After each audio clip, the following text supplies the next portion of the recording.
Hey everyone, so iPadOS 17 was released for the iPad 7 recently, and with this update came many new features.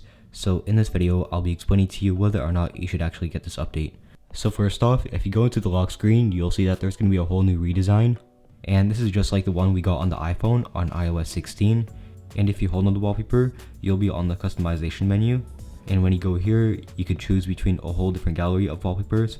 And right now, it is a bit laggy because it's still in the beta, but once it's out, it should be easier to use.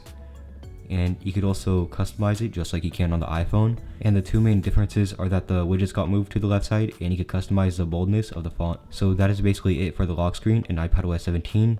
But if you go to the home screen, then into the contacts tab, and you press on edit, you'll see that the design is going to be sort of like the one on the lock screen. So that means you could create multiple different profile pictures, but you can only select one at a time. So on the home screen, there was actually a huge update. First off, there's a health app which was previously only available on the iPhone and iPod Touch, but it finally came to the iPad. And also there's a brand new journal app which hasn't been released yet for iPadOS 17 beta, but on this app you'll basically be able to store some of your past memories and also store some of your photos.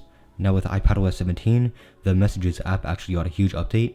Basically, first off, you could actually reply to a message just by swiping right instead of just holding on the message. And also, Apple fixed a lot of problems with the autocorrect and the dictation.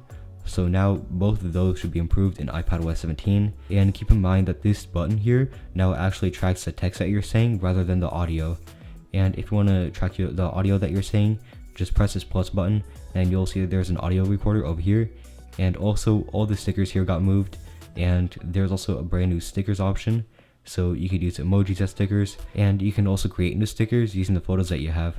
Now some of the other differences with this update are the faster animation speeds, and also whenever you go into Safari, the websites will load a lot faster. This might not be true for everyone, but it definitely is for me.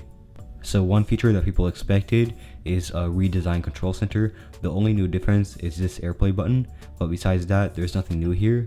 But sometime soon, Apple will update the control center for more features. So should you get iPadOS 17 on the iPad 7?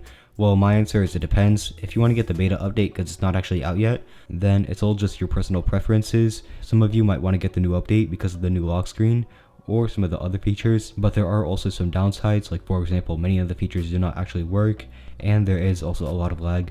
So how do you get iPadOS 17 beta? Well, first off, just go into Safari and go on to beta.apple.com. Then just go through all the steps here, and in the end you should have iPadOS 17 beta. Now if the update is already released at the time of watching this, then I suggest that you do get it because there's many new features that come with this update, and the new features actually do work, unlike in the beta version. And the only downside for this update is a battery drain, and even then it's not going to make a huge difference. Now that is it for the iPadOS 17 review for the iPad 7. If you found this video helpful, be sure to like, subscribe, and I'll see you in the next video.